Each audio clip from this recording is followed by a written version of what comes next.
Okay, welcome back to the In My Beach Boys Room podcast. I am Adam Schreiner here with Matthew Hartz. Matthew Hartz teaches me about the Beach Boys, the history of their careers, their music, and today we're going to get into 1977, and we're going to talk about Love You.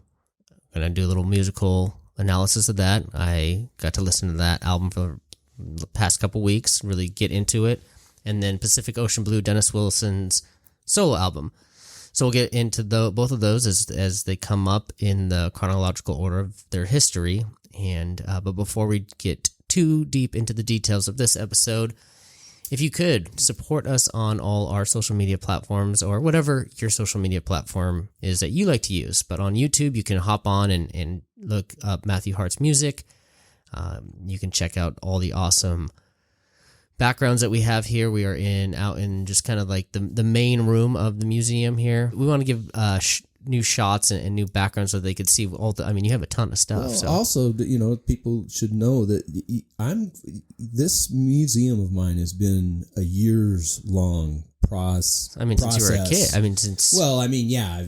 But really, once I determined that this space would be big enough for what I wanted to do layout-wise, it's been about five years that I've been, but it's now all, really coming together now. Well, yeah. And our podcast kind of pushed that to where it's like, okay, man, I'd like to get this done, but the museum is always changing a little bit, and final decisions are being made on the way displays are going to be made, and actually, I'm curious. Is there, with your vast collection here of Beach Boys stuff, is there something that's missing? Like that's like something that you've always wanted that you don't have? Is there anything like that you, as far as like a record or an original copy, anything like that?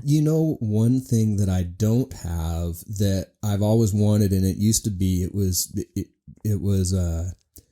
just way out of line price range, was the first single, Surfin', and I've actually found a few copies of it on eBay that I don't even want necessarily a decent copy. I just like to have a one to put on that turntable that's the first as you come down the stairs with the Pendleton shirt and stuff that's behind you right now. Okay. It's just having a little, so that's kind of, but there's lots of things that I could have that would be very easy to get. But the cool thing about my collection is it has been organically been done since the time I was 3 years old. Sure. I have pieces that are, from 50 years of collecting. Sure. And then, so just curious, the last time you looked at the single was, how much is that? Oh, it's not much, especially if there's a decent copy of it. But I think I don't want to lie now, because I think I saw anywhere from, $50 to $100 or something like that. It's not bad. Oh, nice. But it used to be, I used to see prices in trade magazines for like $300 and something. Yeah, just for a little single. Yeah, that's a little up there. Oh yeah, I was just curious. That's actually something I thought about, and I wanted to ask you. So yeah. Anyway, hop on YouTube and you can check out all this cool stuff that Matthew has collected over the years. Also, Facebook. Just look up Matthew Hartz on Facebook, and that's where he'll post a lot of the updates with new podcasts, new videos, covers, that sort of thing. And he's just a little kid with a banjo in his hand. Yeah, and also if local people from southwestern Idaho are always asking me when I'm playing, I try to keep. There's some of the dates are up on Facebook, but there's so. If people want to keep track of my playing schedule, that's the best place to possibly do it. Yeah, because we were just talking. You have quite a busy June coming up. Will you be playing? A lot of shows this summer and a few little tours. Yeah, and then you got the camp. So you're going to be busy here in a couple months, or for the next couple months. So Facebook, and then Instagram is just Matthew Hartz Music, and Twitter Matthew_Hartz.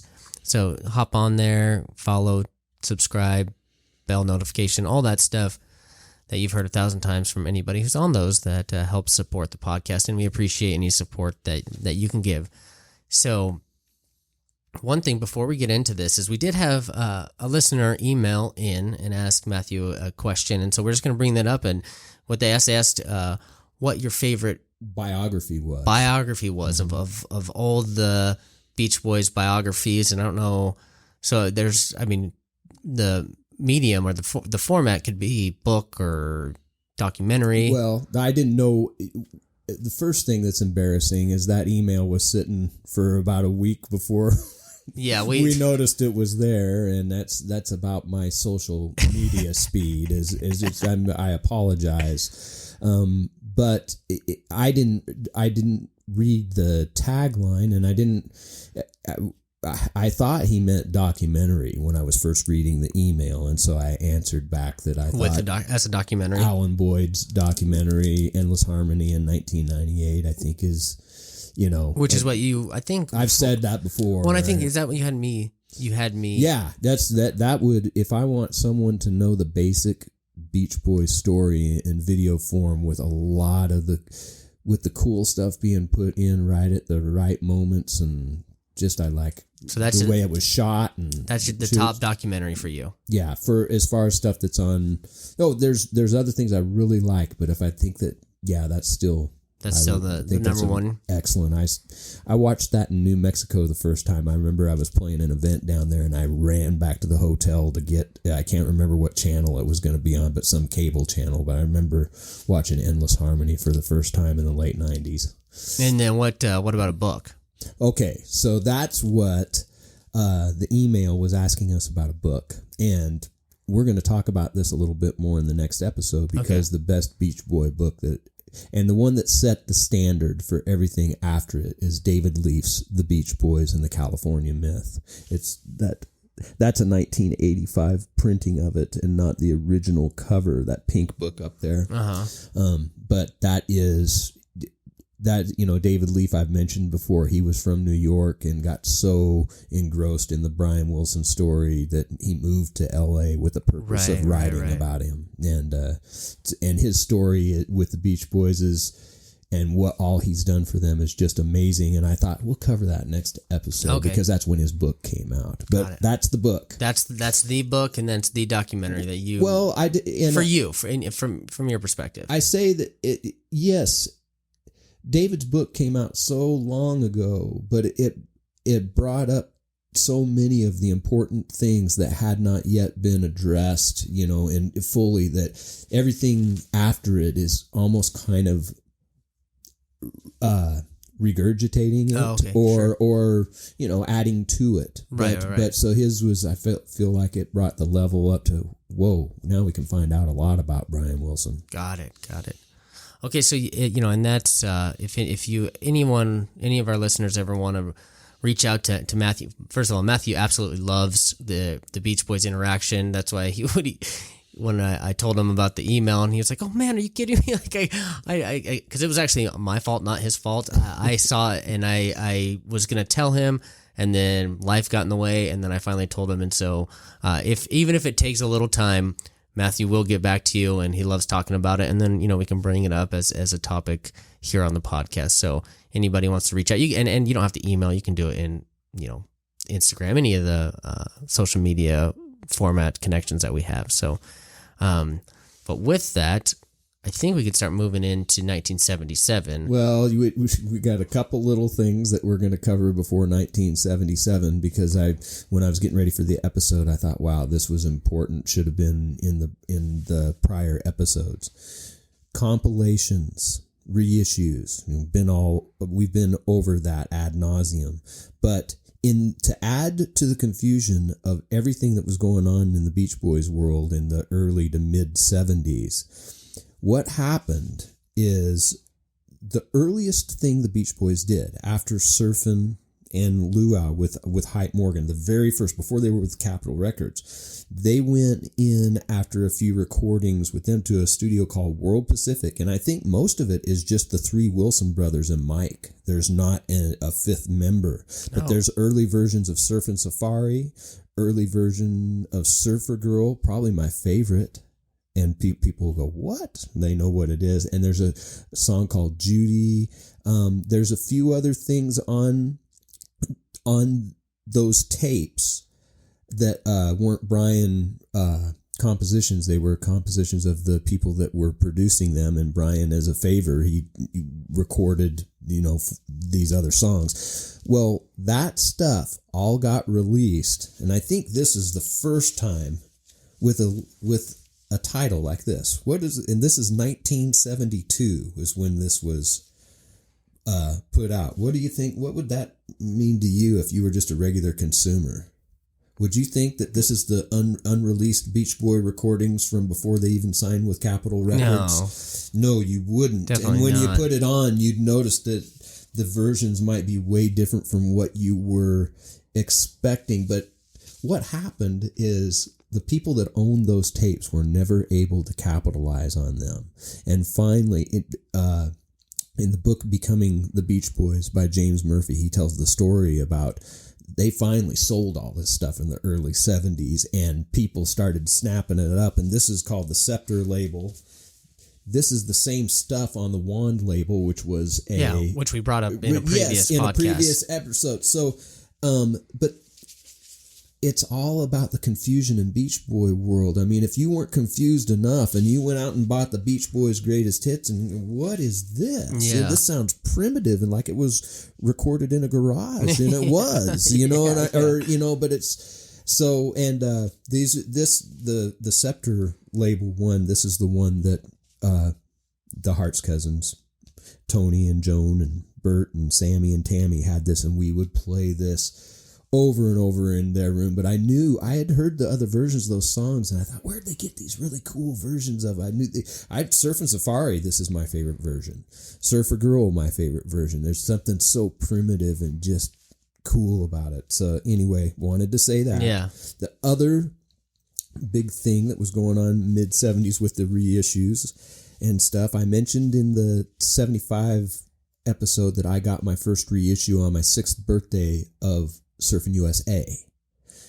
And then in 77, I got Surfer Girl, this is my copy, and also the Christmas album were reissues. And this is about the time when this is my mom's first Little Deuce Coupe album, and I was always guessing as to who all these people were. If you look on here, I've got M by Mike and B by, I was guessing, but I never really did. I'm trying to, now which one's Al? Which one's Al in this picture? There never was an Al in this picture. That's David Marks. And then you get Surfing USA and you read about David Marks, and then I get here and I go, well, Al's not in this picture. Who is this guy? And the David Marks dilemma for most of Beach Boys fandom, they had no idea of all that stuff, that Al was with them on the very first song, and then David Marks comes in and is on the first 4 or 5 albums with them. Then Al comes back. But this was not only me, but it was other people that I would say, who's that other guy? Right. And even though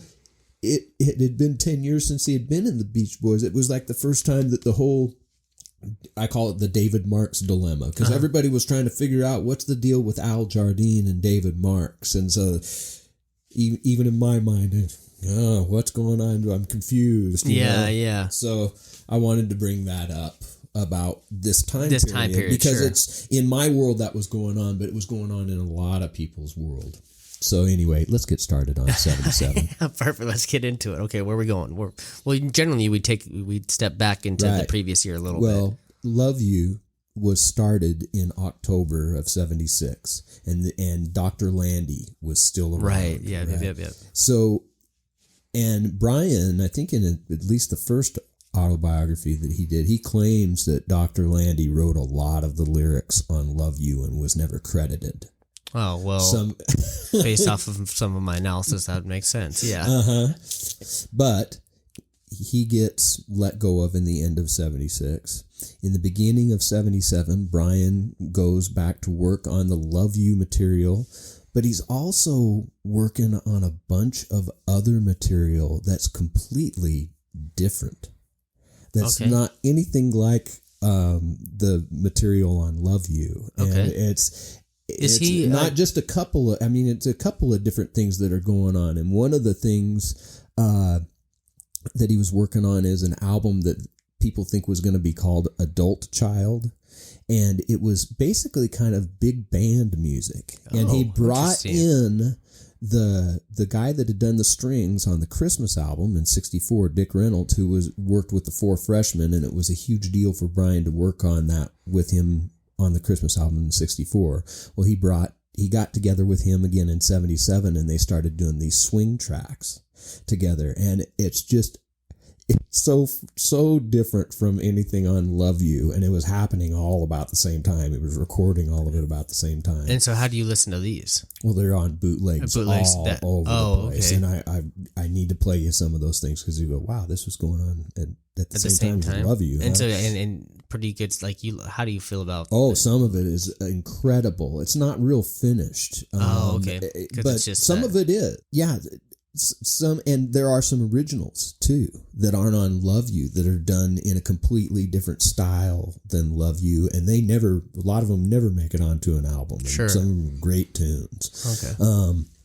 So that's one thing that I wanted to bring up. The other thing is that Brian was kind of left alone to do the Love You stuff.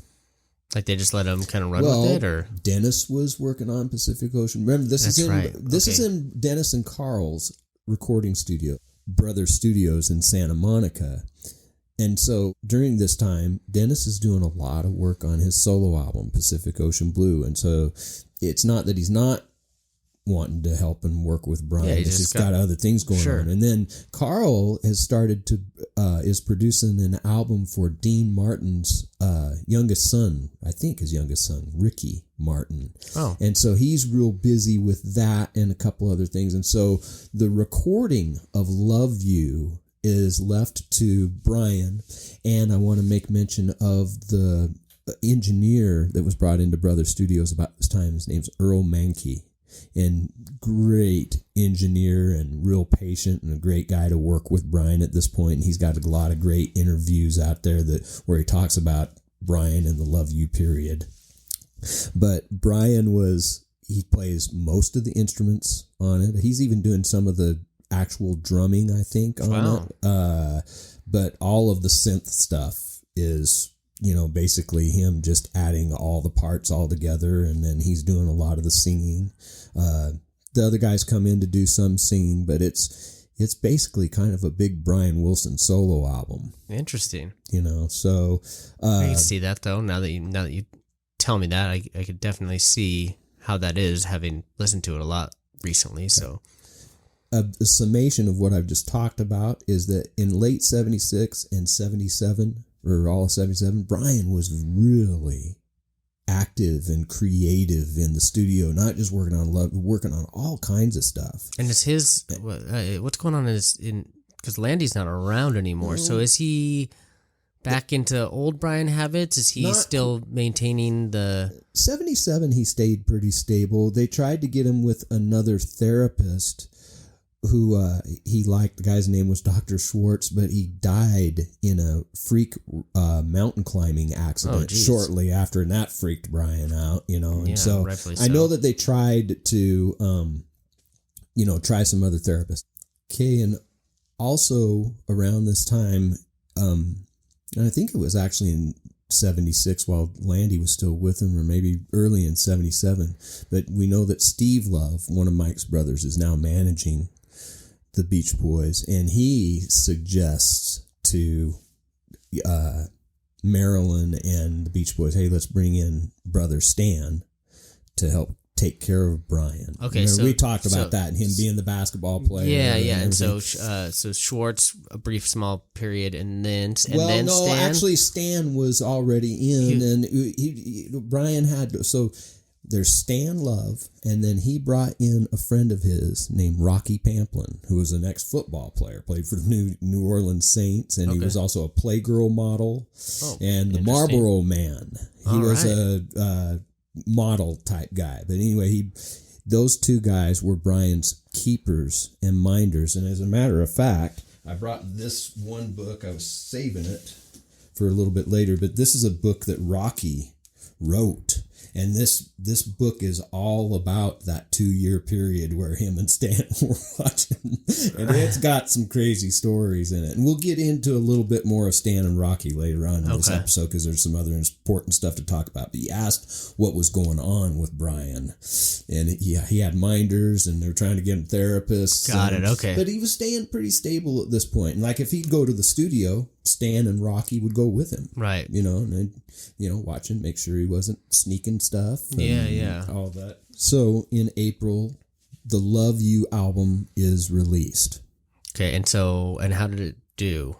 It didn't do real well. It didn't do real well. I'm not sure of chart position, but this one was a critical success. Oh, okay, the critics like this one. Yes, okay. There was a guy named Lester Bangs of Circus Magazine that gave it a 5-star review when it came out. Comparing it to 15 big ones the year before. And so, the one thing I want to say before we get into the analysis is that people either love or hate Love You.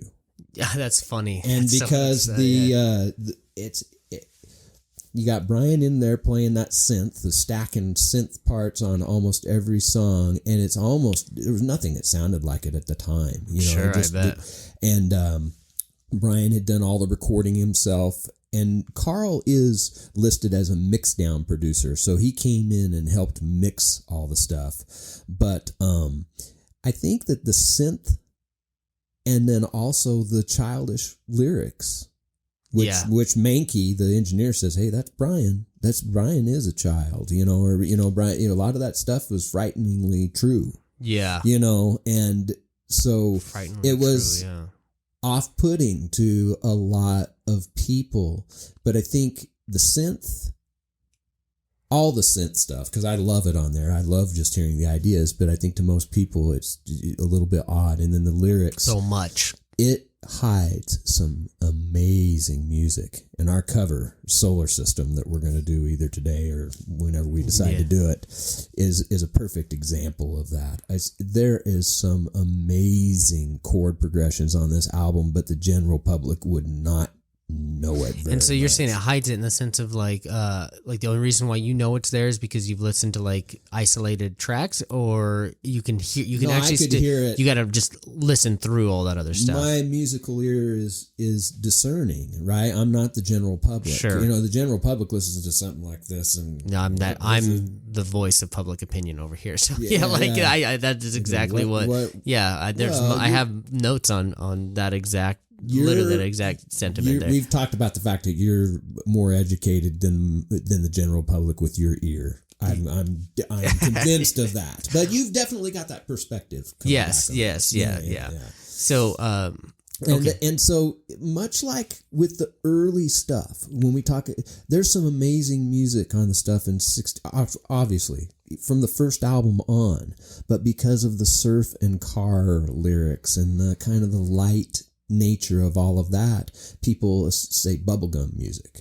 Right. Well, no, it's already some of the most incredible music that was ever done in the music industry. It just had surfing and car lyrics. Yeah. And so people thought it was light and so much like that early stuff. I mean, Love You. But they're not in the early stuff. He's not really hiding it with a synth, is he? No, not at all. So how's it getting hidden back then? Then it's just, the lyrics. The lyrics is the bubblegum fun. That's what's covering up. USA. That's what's doing what the synth is doing in this one. That's why. And also the childish lyrics on Love You. The general public, a non-musician trying to resonate with that stuff is so put off because of by the some of that stuff that they aren't going to be impacted by what the actual music is. But a lot of non-musicians aren't going to be anyway. Yeah. Well, and, it's just funny that you say that the people either love this album or they hate it, because the songs that I like on this album, I love. Like, I love the songs that are on this album that I like. I love them.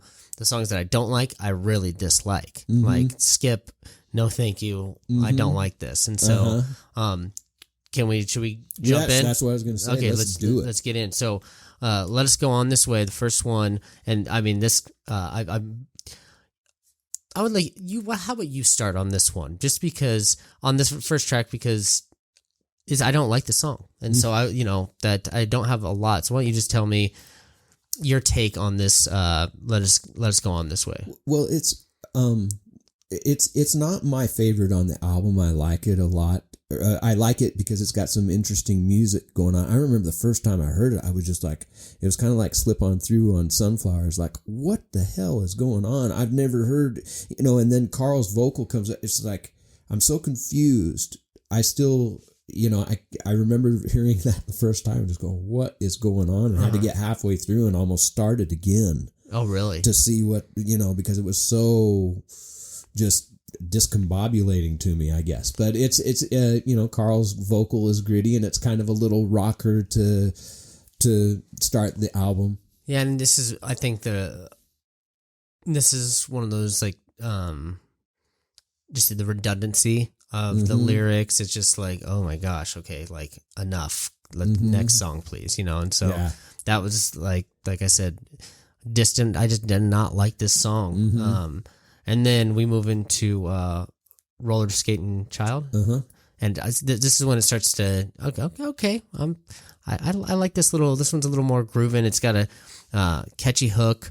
There seems I was doing the whole. I almost need to like call it the Beach Boys headphone press or something, because it's like I got to push the headphones closer, and I have noise canceling headphones, and I'm pushing them closer, closing my eyes, trying to hear all what's going on back there, and I don't know if there's like, I don't know if there's a lot going on, but I'm just trying to figure it out. And then at the same time, really liking the catchy hook of the song. To me, the first two, they're both kind of rockers of the same tempo, but I definitely prefer Roller Skating Child and some of the musical things in that more. But like you say, with the headphone press thing, I find myself doing that all the time to all music, trying to, whoa, what's going on here? You know what I mean? And there's a lot going on almost every one of these tracks, I did notice that there's a lot that I was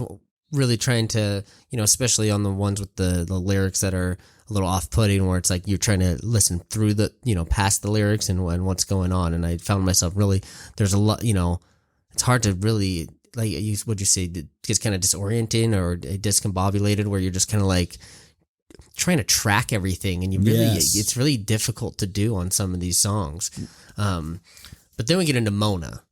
Oh, Mona, this song is, I think, might be one in my top 10. There's just something about this song that this is original, right? Are all these originals? Yeah. All these originals on this album. But for whatever reason, from the moment I heard this song, I was just like, hell yes, this is, I caught myself, just like bobbing my head, and, I don't know, the groove of it, even though there are like the, come on, like the little, I don't even know what you'd call that in the song, but the little like hook part where like, repeats himself 3 times, it just didn't, it was like the good kind of redundancy for me. The really curious thing about Mona is it's one of my least favorite tracks on the album. It's just a 1-6-4-5 over and over and over. It's one chord progression over and over and over. And it's like Brian Wilson every once in a while gives us one of these things. I mean, he even has one chord songs, and every once in a while he'll give us this thing and he'll do something different with the production in it. And Dennis is singing this one. We didn't say, so Carl and Mike sing Let Us Go On This Way, and then Mike mainly on Roller Skating Child, and then Dennis is singing on this one. Mona. And so he's working on Pacific Ocean Blue at this time, and then then having to go over to Brian's sessions and singing a song like Mona. Think about that. Yeah, especially with what the music's like on Pacific. Exactly. We'll get into that a little bit later. But it's one of my least favorite tracks on the album. It's one of the ones that I'll skip just because it is that same chord progression going over and over and over. But I think he's doing that on purposely to say, hey, I'm going to ram this idea home. Yeah, well, I don't know what the difference for me in the fact of it. Like I said, the redundancy and the repetitiveness of this one I like, where the other one is just like, oh my God, enough. Where this one is just like, I guess it's maybe the choice of that progression to me just resonates. I just like that. I could listen to that over and over again. It's the heart and soul progression. It's Earth Angel. It's the first part of Surfer Girl. It's a very, very, very common chord progression that people naturally resonate with. Okay. And there's a reason. It's the 50s doo-wop progression is what it is. And he's singing about, early stuff. His love for Phil Spector and the Do Run Run and stuff like that. So it's kind of a harken back to old times. Let's do the 1/6, or maybe it's a 1/625. But anyway. and that, so that, and then that's right after this, and we get into Johnny Carson. With this one, it was such an interesting match of music to lyrics. Like the music that's going on is like so cool and so good, and then they're singing about Johnny Carson. Like I just thought wait till you hear the story and I only learned this. Well, I can't remember when Peter Carlin's book Catch a Wave, the Beach Boys biography that he did, and it has the best description or the best explanation of Johnny Carson and all that. When I read that, I go, oh my. It's just genius. The music is meant to sound like a big machine. It's supposed to sound like the sound of industry. All the farting noises of it's a big wheel of a machine. And Johnny Carson is part of this big TV. The whole thing is about, God, I don't see how he can do it night after night. He's a product of this big machine, and then he literally creates music. You listen to it the next time, it's supposed to sound like a big industrial factory or something that's cranking out product like Johnny Carson has had to do all these years. Oh. Yeah, and then the quote from Johnny Carson when somebody asked him if he had heard that song, and he knew the Beach Boys and liked the Beach Boys, and I'm not sure they were on the Johnny Carson show when he was actual host. I know of one time when Joan Rivers was the host, they were on there, but he knew of them. But somebody asked him what he thought if he'd heard the song, and he said, "Yeah." I'm not sure what I think. Yeah. But no explanation was ever given to anybody like what I just gave you, which now all of a sudden makes so much sense. And Brian as an artist is constantly burying these from the earliest, whether it was in, the early stuff or Pet Sounds or, these ideas are so subtle. But then when you've hit on it, you go, oh my God, that's genius. Yeah, exactly. It reminds me of, I can't remember which album it was, but maybe it was Carl and the Passions, or where they're singing about meditation, but it's like church music. Yeah. Is that He Come Down? He Come Down. Yeah. So it's like what I was able to kind of tune into the genius of that, but now with that backstory, I can see the genius of this. But I mean, musically, the movements, I love the movements of Johnny Carson. Like, I don't know the part where I think he brings up Ed McMahon. Yeah, that's Carl singing that line. Yeah, too. And that, God, it's just like, I found myself, really liking this song, but at the same time being like, what in the hell?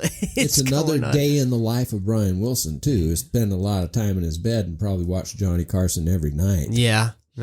True. Ed McMahon comes on and here's Johnny every night at 11:30. He's so funny. Yeah, I mean, that's Brian. Man. Yeah, totally. So Good Time. Good Time. Now what? Now this is the one where anybody who bought Love You, what's going on here? Yeah, well, and this is from Spring, right? Well, or not originally. Originally, it was Sunflower.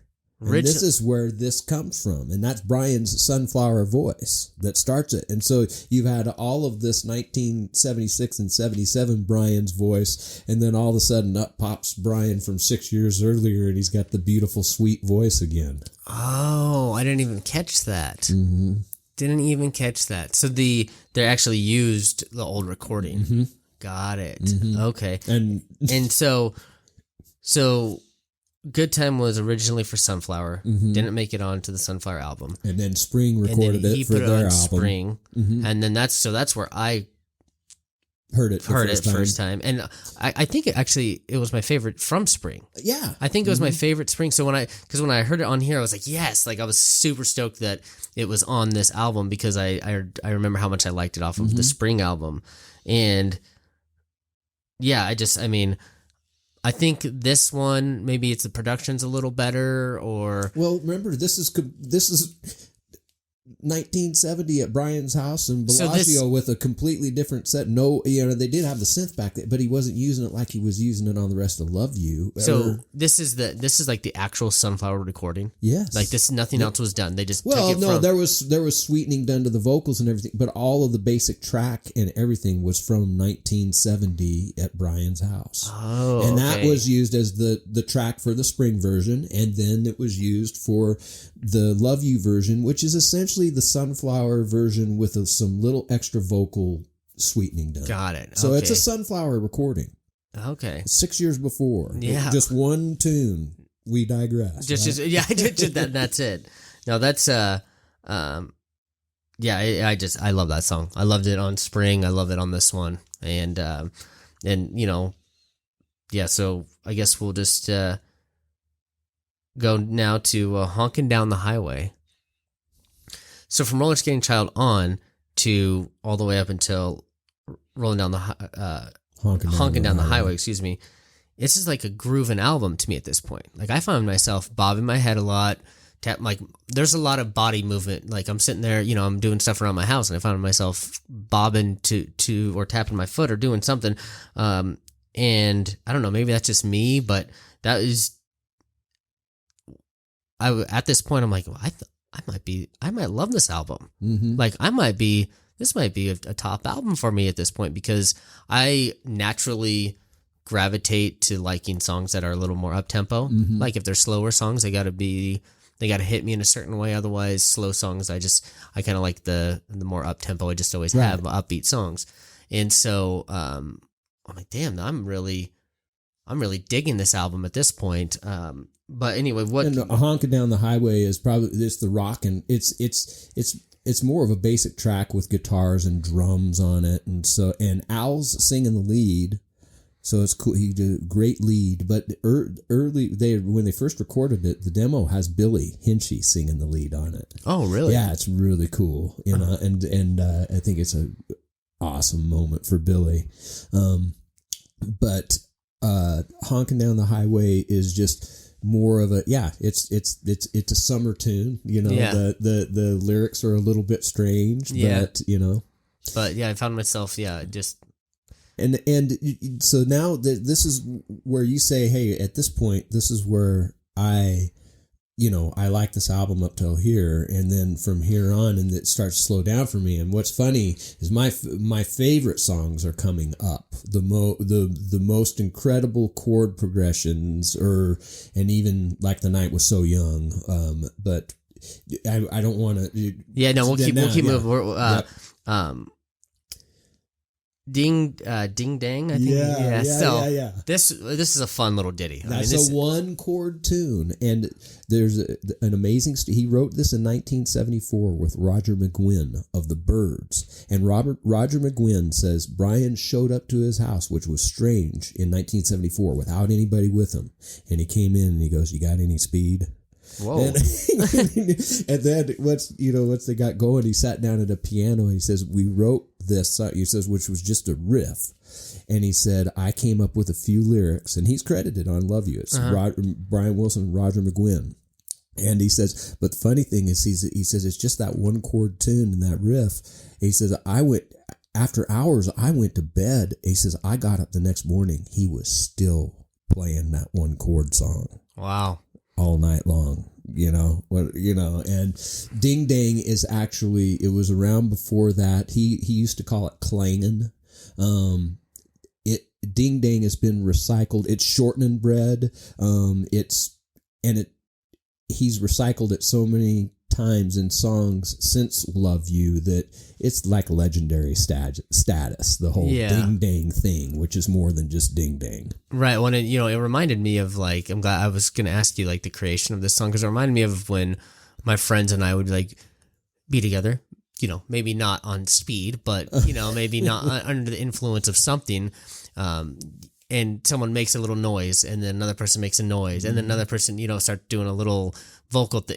Next thing you know, you're all in there just being goofy, making this kind of like music out of whatever inanimate objects are around you. You know what I mean? That's kind of what it reminded me of. And so for me, it's just a song that put a smile on my face, I think it's the end of side 1 on the original album too, so it kind of makes sense. And then side 2 opens with and then we no mention of Uranus though. Yeah, so I would say about in solar system. That's the one little thing, Yeah.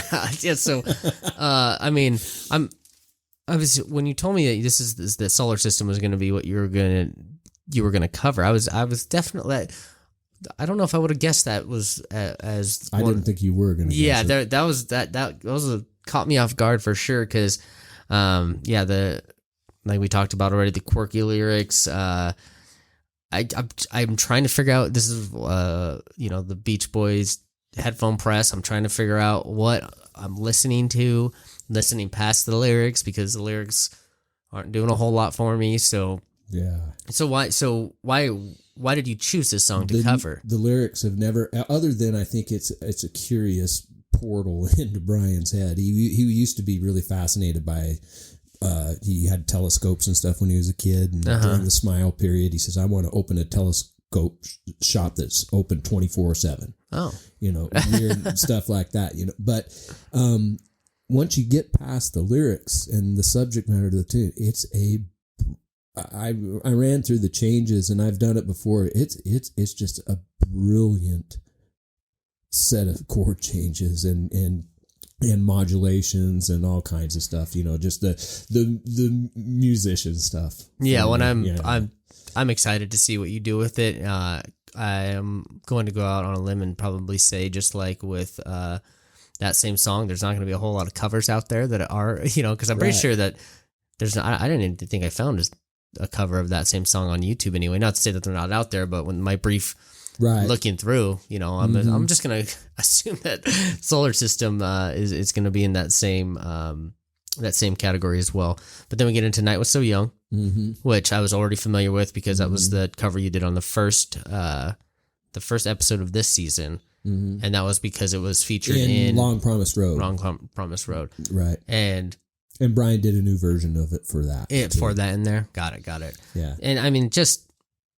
A great song all around. I was familiar with it, but I was on one of those songs I was actually more familiar with your version than I was the original. So it was really cool to be able to listen to the original and, really get deep into it. And one of my favorite things about it is it's just like in the Still of the Night from 15 Big Ones is Brian gets the falsetto out on the chord. That's Brian and it's that broken falsetto to me, so it carries a lot of emotional impact, but the chord changes are amazing too. Real quick, and that actually reminds me, what were the singles from this album?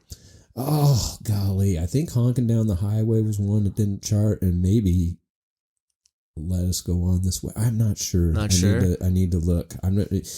Love You was the last album for Warner Reprise, which is who they started with Sunflower. We're going to talk about that in a little bit in the middle of it. They move companies. Okay. And so for a lot of people think that Warner did not market this album very well, and kind of the packaging is cheap. If you look at a sleeve of Love You, it's very thin cardboard. I read an interview with Al lately. He goes, yeah, he said they didn't even care about that album, and I think people think it's because it was the last one for them, and so they didn't do a very good job of pushing it and promoting it. So I don't know if what singles were released, and never how I should know that.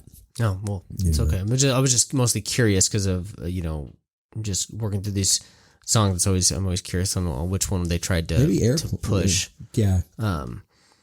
I'll Bet He's Nice. Ooh. This is my favorite part, and I believe is maybe it's like Carl comes in the bridge. Yeah. Yeah. That's one of those magical I love that part. But I have a bootleg of Brian. Brian plays a lot of the Love You material for the rest of the band solo in the studio. There's a tape of it that's on lots of bootlegs, and he's playing this song, and I think it's Mike. Woo! Yeah, like they were just blown away by the new compositions, and especially this one. You can hear him when Brian goes into the bridge. He does the key change for that. They weren't expecting. You hear jaws dropping. Yeah, you can actually hear it. In the tape. On the tape, and so when Brian, and I like that demo better than I like the version that was released on Love You, but it's some amazing music. Yeah, that, like I said, it was kind of like when we were, listening to music when we were setting up, where you just get hit with a part where you're just like, oh, damn. Yeah. Baby, don't you ever tell me that you leave. Yeah. Yeah, I've always, when Carl comes in on that, it is a hair-raising moment. Yeah. Then let's put our hearts together. Nice little duet, I thought. That's Brian and Marilyn. Yeah, right? It's not one of my favorites but it's good music though. Yeah, and this is changes. And now that I've listened to a lot of Beach Boys music, I found that there's a lot of songs that I don't necessarily love. I don't know if I'd put them on, but I can appreciate the song. You know what I mean? I can I don't know. I get why he would write a song like this, and I feel like that. I want to pick you up. It's in that I don't like it, but I get it. I get at the point in his life why he would. Well, and you got to remember, lyrics were always secondary for Brian. Yeah. A lot of these tunes were written before there were words ever to them, and he was these are cool changes, and these are a cool melody to go on, and so then that gets superimposed on it. So when he writes the song, the idea of some of that stuff isn't even there yet. Yeah, and then the world that we live in today, where everything is lyrically. If it's that's where everyone goes immediately. They don't even really dig deep. That's not fair to say, but a lot of people don't dig deep into the actual what's going on musically. But yeah, I mean, I Want to Pick You Up. I didn't really like this one, and even with the Beach Boys headphone push, I wasn't really. And that's Dennis singing most of it. Dennis and Brian. Okay, and so I Want to Pick You Up. Are children born at this point? Oh yeah. So there's so this is about their kids then, right? Did Dennis have kids?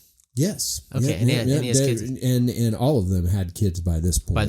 Yeah, okay. Yeah. But it was not really about your kid. It's not. It's almost kind of like a crush or somebody you love. I want to pick you up because you're still a baby to me, or maybe it is I mean, at the end, he goes, pat you on your butt, which I guess could be about a crush. I mean, well, I don't know how. Well, I'm probably off there.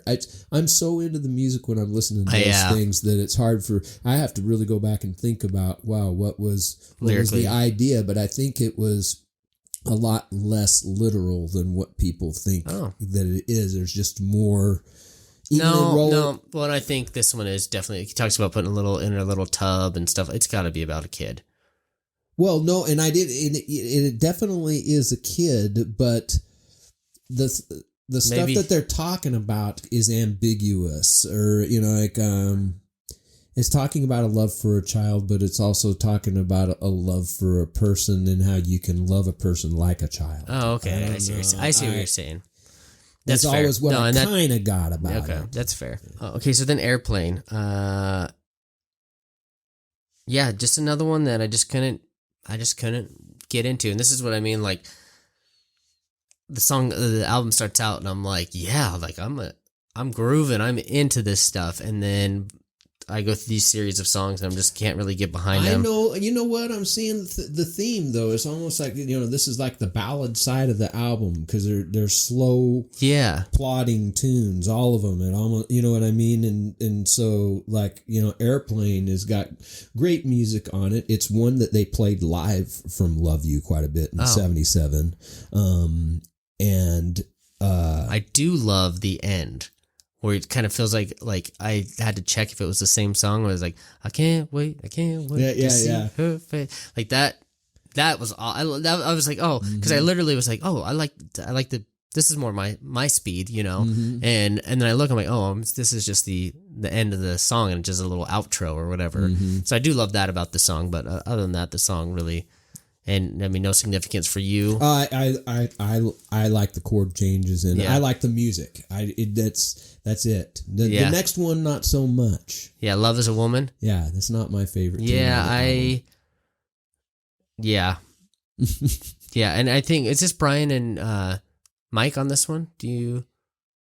I think it's mainly Brian. Hey, Brian. And Al. And Al is Al, yeah. The funny thing about this is one of remember we talked about in late '76 that Brian got asked to do Saturday Night Live by himself. Okay, he did Good Vibrations, maybe Back Home from 15, and then this one, Love Is a Woman, and it's just you can look that up. Yeah, it's just, he does. Doesn't even look like Brian's trying, and he's singing a little bit.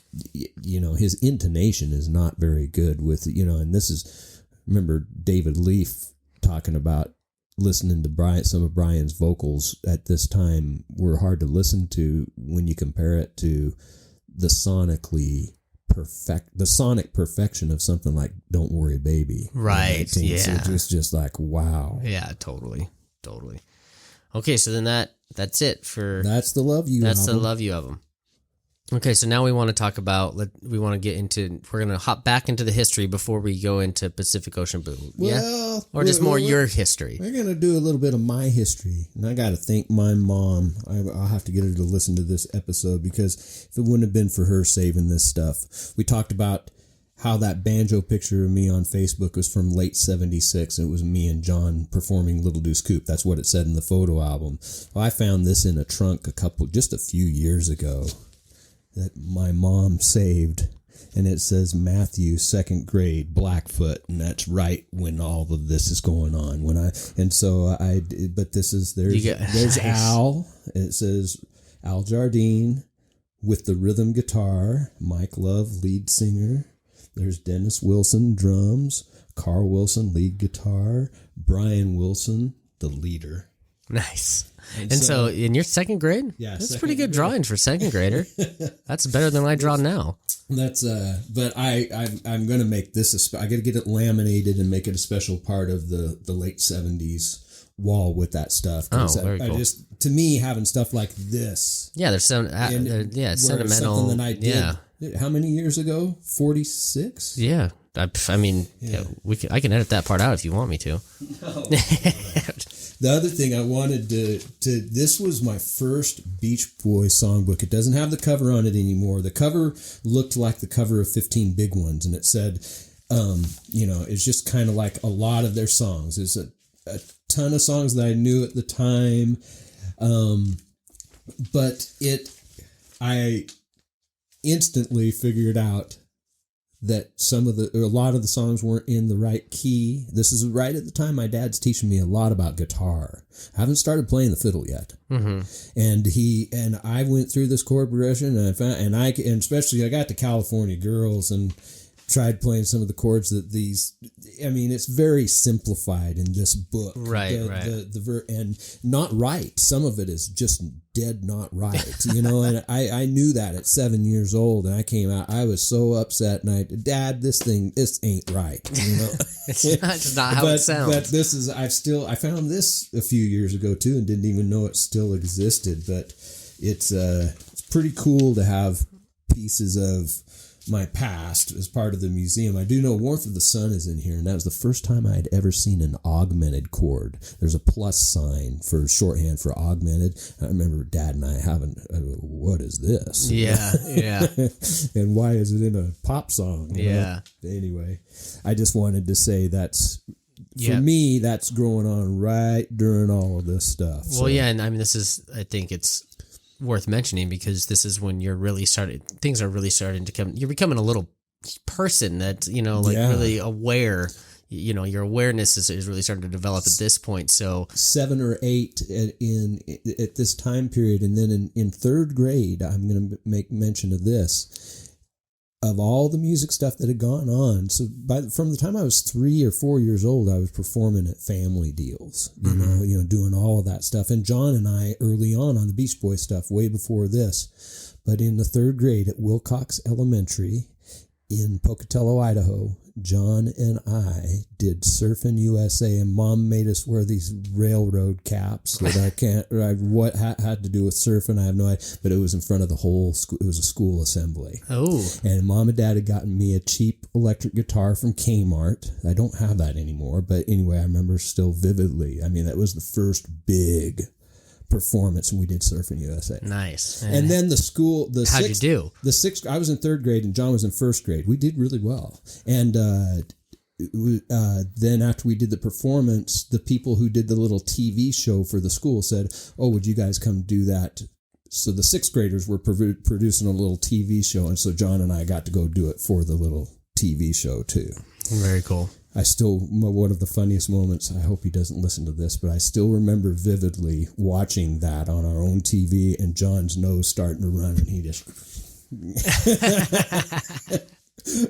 one of the, Oh, shoot. But he's, 6 years old. Yeah, that's what most kids do. Yeah, so I did want to say, hey, this was the beginning of my first big performance was a Beach Boy performance. I hadn't even smelled a fiddle yet. Right.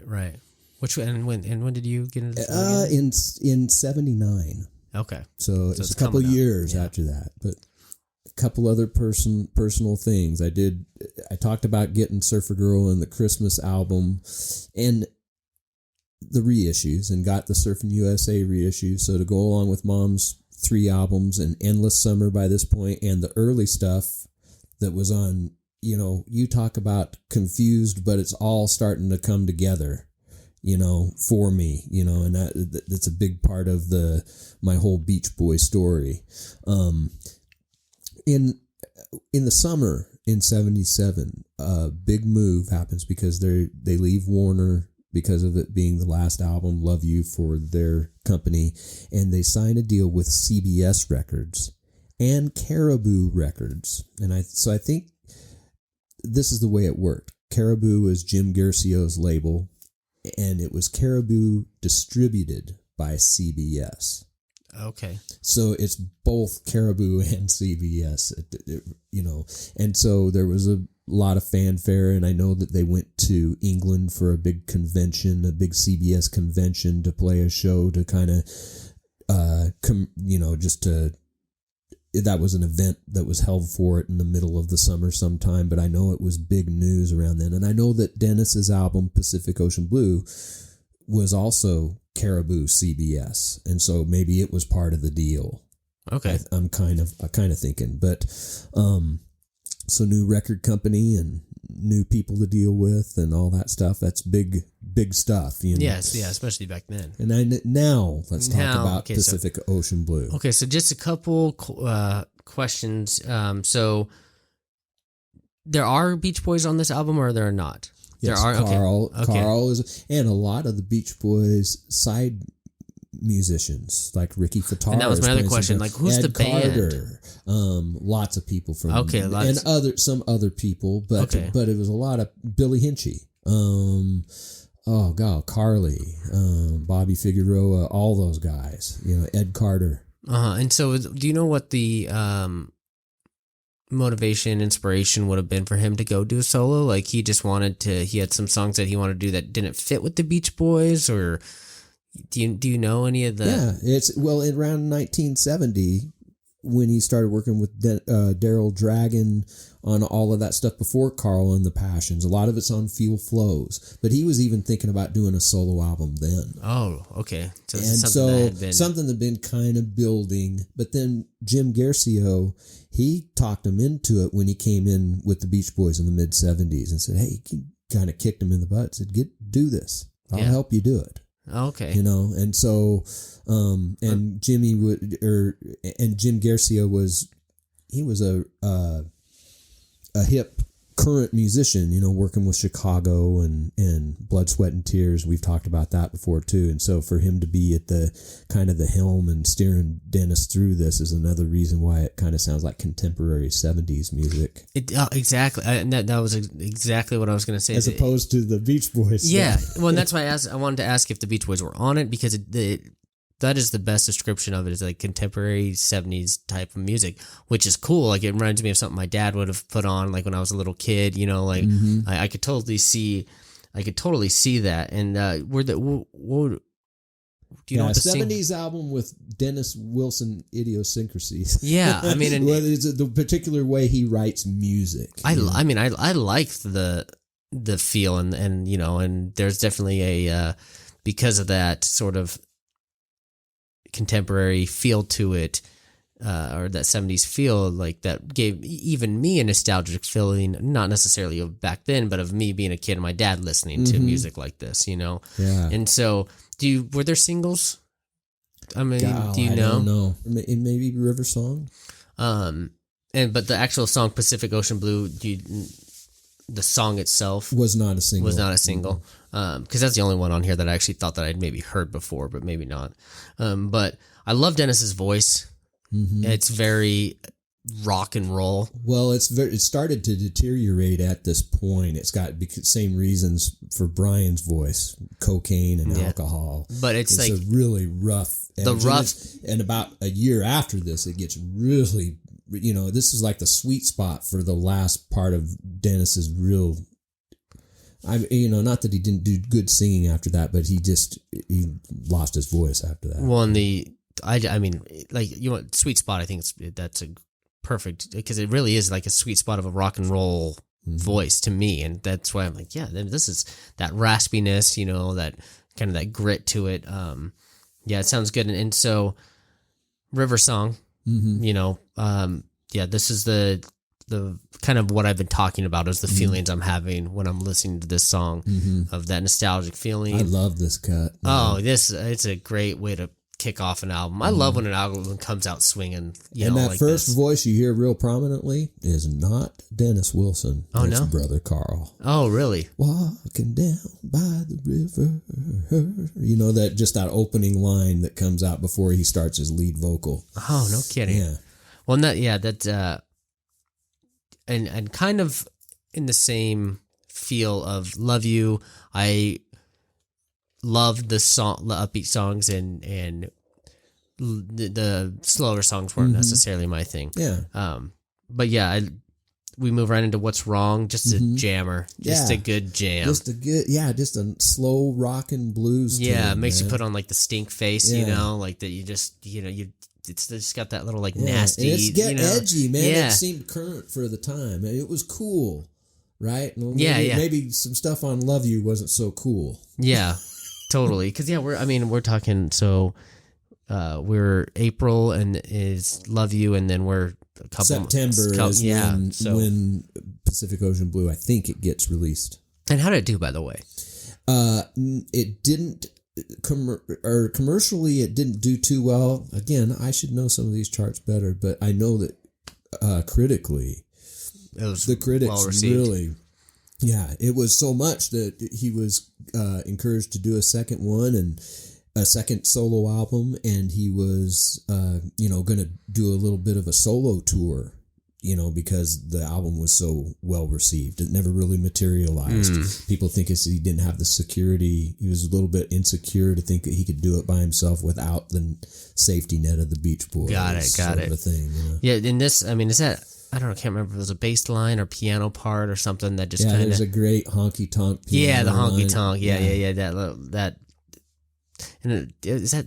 swing, is that, or that's like what that's just a Wilson brother groove. Yeah, man. That groove. They just make everything. Yeah. The Moonshine, then we go into Moonshine, which is like this, like I said, this it's slow song. Now maybe this is a good place for me to talk about. Dennis was writing a lot of this with some of this album, I shouldn't say a lot of, but with Greg Jacobson, his buddy who helped write Forever and a lot of his early 70s stuff.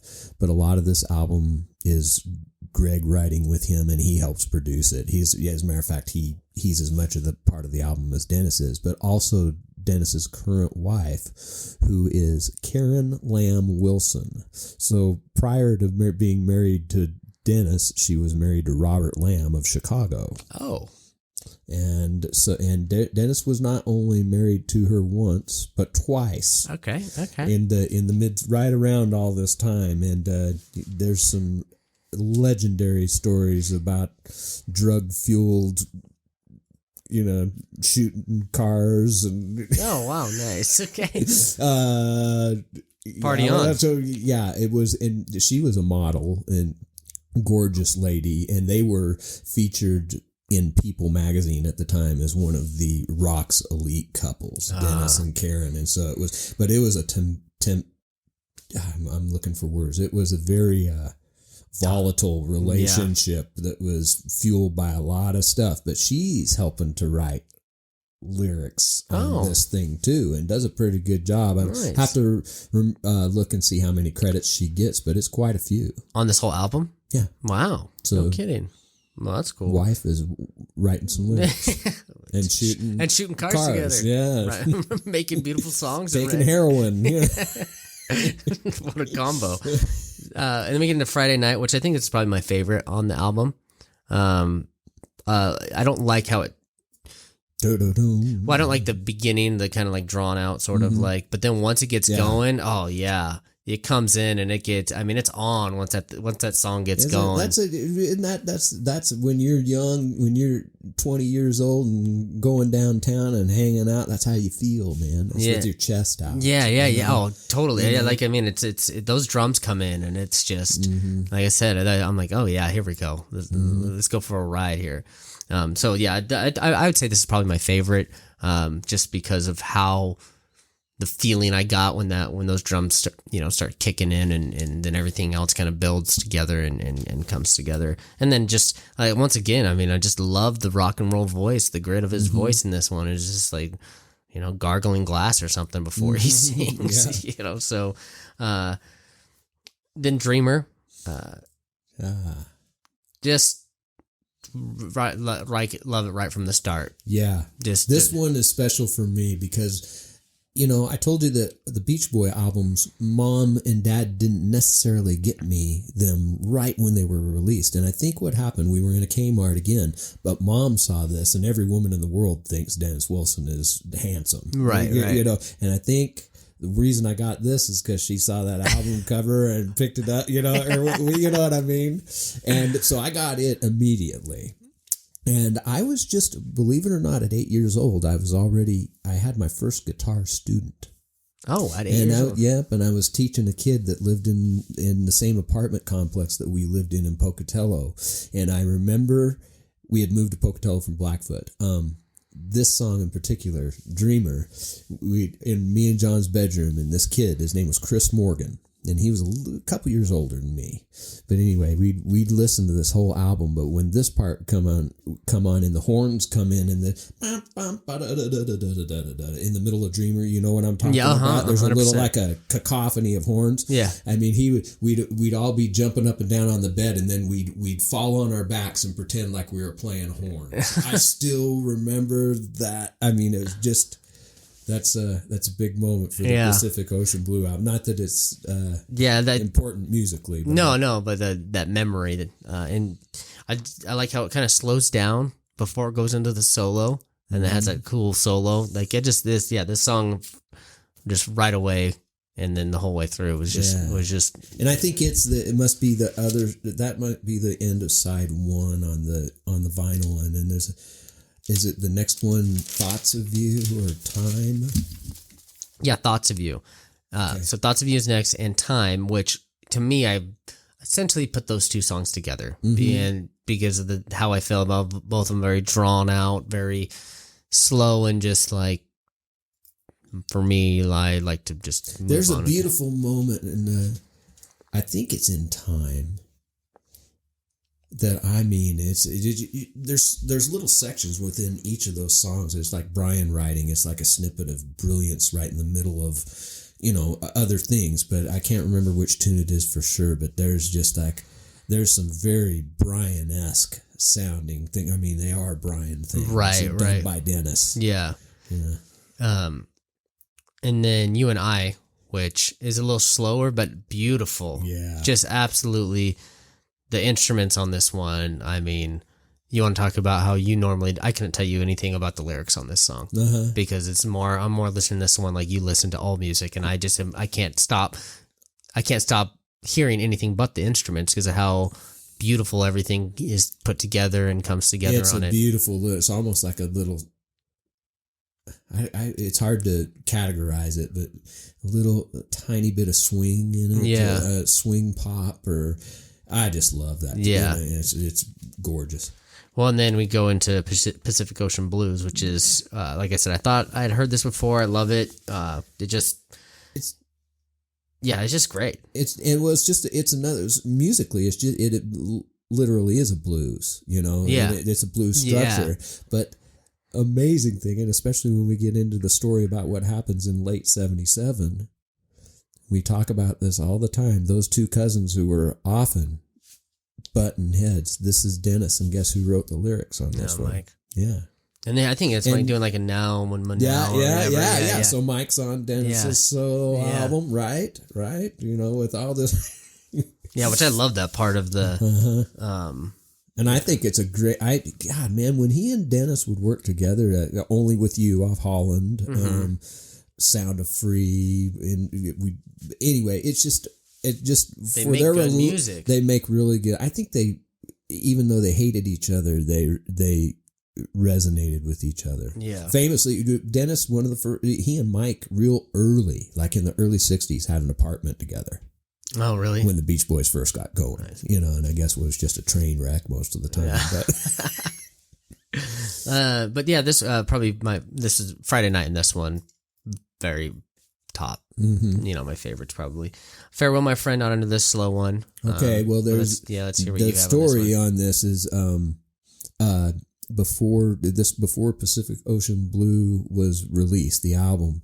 Okay, I know that I've spoken about Dennis and Carl being very close to Annie and Billy's family. Carl's first wife, Annie Hinchy, and Billy, the brother-in-law.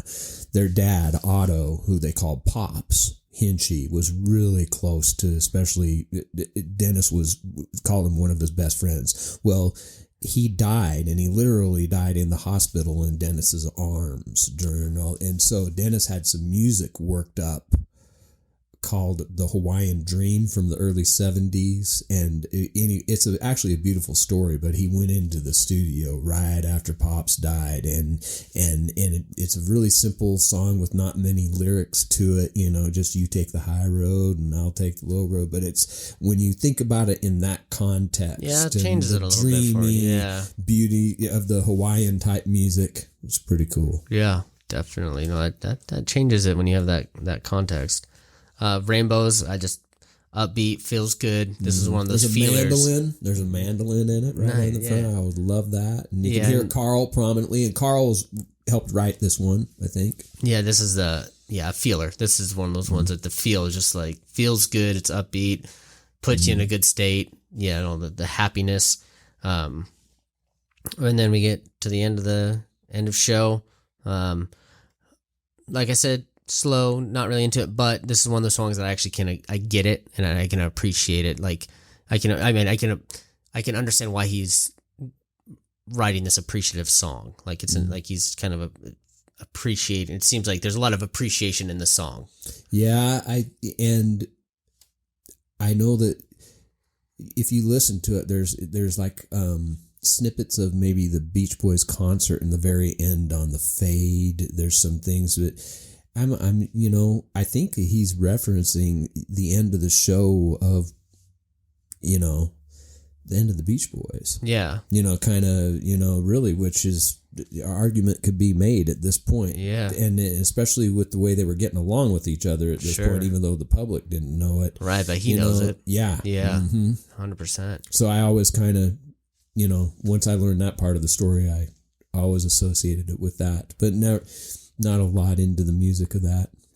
So then there you go. That's Pacific Ocean Blue. Yeah. Overall, I liked it. I liked that I would say I like them both. This isn't like 15 big ones that was just like, no, thank you. Or there's actually, for me, there's songs on here that I really, really liked and found myself singing along to, just at random moments going through my day. So, I liked both these songs, and I liked from both the albums. I'm sorry, both these albums, and but yeah. So now, yeah. And so we talked that got released in I think it's September. God, I need to look at some of this stuff. But okay, right around Labor Day, the Beach Boys go to New York to play Central Park, a big giant outdoor concert that and it was, there was a lot of publicity around it. It was, a whole bunch of people, right?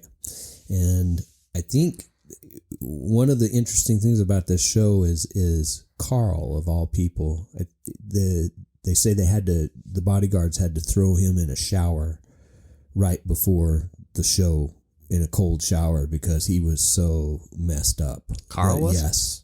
And so they had to get him trying to get him in playing shape, and about this time in the late 70s, for a lot of reasons. Carl had some problems with drugs and alcohol this was the time when that showed up for him, and thank God it didn't last very long, at least he got it under wraps, like his brothers couldn't quite manage it, right?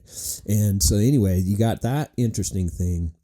And they played this big concert, and I think they had 2 shows that day. They might have had another one in New Jersey, and so they had to catch a plane, or there was 2 planes at this time. Remember, I told you had the partiers and the meditators. Yes.